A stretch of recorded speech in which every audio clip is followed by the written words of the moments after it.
તો મિત્રો વરસાદનું વાતાવરણ તમે જોઈ શકો છો. ઓહો યાર બૂમ પડાવી રહ્યો છે યાર. વરસાદ યાર અત્યારે આવી રહ્યો છે, વાત ના પૂછો, જેણો જેણો આવી રહ્યો છે. પણ માહોલ એટલો સરસ મજાનો છે ને, એટલો મસ્ત બેસ્ટ છે કે તમે જ્યાં ફરવા ગયા હોય, ગમે ત્યાં ફરવા ગયા હોય એવું વાતાવરણ કંઈક સારું લાગી રહ્યું છે. તો મિત્રો આટલે આપણે આજે ઢુએ આવી ગયા છીએ. એક જૂની વાતને યાદ કરવી છે અને જૂનું છે એ અત્યારે નવું કરવું છે. સોશિયલ મીડિયા છે, અત્યારે સોશિયલ મીડિયાના માધ્યમથી મારે નવું કરવું છે. તો મિત્રો આ ઢુઓ તમે જોઈ શકો છો, કારણ કે અમે આટલે હું ચડેલો છું અને તમે એ પણ જોઈ શકો છો, કારણ કે બહુ સારું વરસાદનો માહોલ છે અને અત્યારે આપણે આવી ગયા છીએ આ ઢુવા ઉપર. તો આના ઉપર હું ચડી અને પીલું ખાધેલા છે ઉનાળાની સિઝનમાં. હું તો ઘણા વર્ષો થઈ ગયા, મારા અંદાજે લગભગ થયા હોય તો 8 થી 9 વર્ષ જેવું થઈ ગયું છે. પણ ત્યારે હું નાનો હતો, ત્યારે મિત્રો અમે, મારો મામાનો છોકરો, હું અને બીજા 2-3 છોકરા હતા અને અમે બધા સાથે મળી અને આટલે આવતા. અને એક મારી જોડે પૈસા હતા, જે પૈસા હતા ખાસ કરીને તો મને યાદ છે ખરા 500 રૂપિયા જેવું મારા અંદાજે હતું, પણ પૈસા હતા સાહેબ ખીચામાં. અને આટલા પીલું ખાતા ખાતા પૈસા પડી ગયા હતા અને અમે પછી દોડીને ઘરે જતા રહ્યા સાહેબ. એટલે મને ખાસ ખબર નથી કે પૈસા પડી ગયા.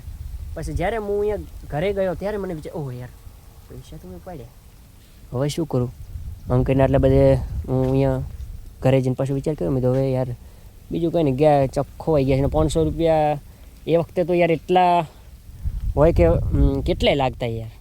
હા, ત્યારે પછી મારા મામાના છોકરાએ મને કીધું કે હાલ બહાદુર આપણે પાછા જઈએ અને કંઈક આપણે સીમાડામાં ફરવા ગયા હતા આપણે, કારણ કે પીલું ખાવા ગયા હતા તો અહીંયા 100% હશે તારા પૈસા. અને પછી આપણા જે હું થોડું કામ કરતો, પણ એ કામના જે મારા પપ્પાએ પૈસા દીધા હતા ને આપણને કોઈ કપડાં લેવાનું કોઈ એવા પૈસા દીધા કે હાલો તો બજારમાં જજો એટલે તમે હવે સારા અને કપડાં લઈ આવજો. તો મિત્રો એ પૈસા હતા અને ભાઈ એ પૈસા પડી ગયા મારા મામા છોકરાને, મારા લેવાના હતા કપડાને, એ પૈસા મારી જોડે હતા ને એ પૈસા પડી ગયા. એટલે પછી અમે તો ઘાઘા દોડીને આવ્યા અને આટલે આવ્યા અને મિત્રો આટલેથી મને પૈસા મળી જતા.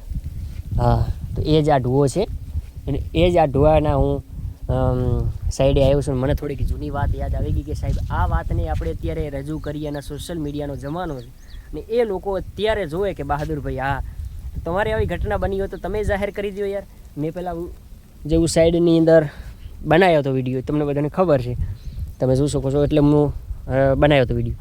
પણ અહીંયાથી મજા નથી આવી, પણ હું રિયલ આટલે જ આવી ગયો યાર. મને એવું થયું કે હાલો આપણે આટલે આવીને આટલું થોડુંક શૂટ કરી લઈએ અને ગીત પણ ગાઈ દઈએ, કારણ કે વરસાદનો માહોલ છે, બહુ સારું કન્ટેન્ટ છે અને બહુ, કારણ કે આપણે ક્યાં ફરવા ગયા હોય ને ઠંડો જોડો વરસાદ આવતો હોય ને કંઈક એવું વાતાવરણ હોય કે તમને કારણ કે કોઈ મજા આવતી હોય, આનંદ થતો હોય. અને આપણે એક સીમાડામાં આવ્યા છીએ ને, સીમાડાનું આ જૂની વાત યાદ આવી ગઈ એટલે આપણે શૂટ કરી દીધું છે. તો મિત્રો આપણે એક ગીત ગાવું છે ને, ઢુવાના છાંયડે બેઠો છું અને હે હા હા હા ઢુવાના છાંયડે ઊભો છું હોય, કારણ કે એનું કારણ એ છે કે ભાઈ વરસાદ ચાલુ છે ને એટલે થોડુંક ગીત 2 લીટી અટકાવી નાખી. બરાબર. એ વરહાદના સોટાયા યાદોનો પૂર લઈ, વરહાદના સોટાયા યાદોનો પૂર લઈ, તું તો જતી રહી તારી યાદો રહી ગઈ, તું તો જતી રહી તારી યાદો રહી ગઈ. પોરના વરહારે એ મારાથી જુદી થઈ, ત્યારથી આજ સુધી તું મને મળી નહીં. એટલે મિત્રો કીધું છે ને કે ગાવામાં થોડુંક એનું કારણ કે થોડુંક ખવાઈ ગયું હોય, એટલે ખાસ કરીને આપણને ઓલું ગવાતું ન હોય. હા, તો ખાસ કરીને કમેન્ટ કરજો મારા વાલા વડીલો મિત્રો, તમને વિડીયો ગમ્યો હશે.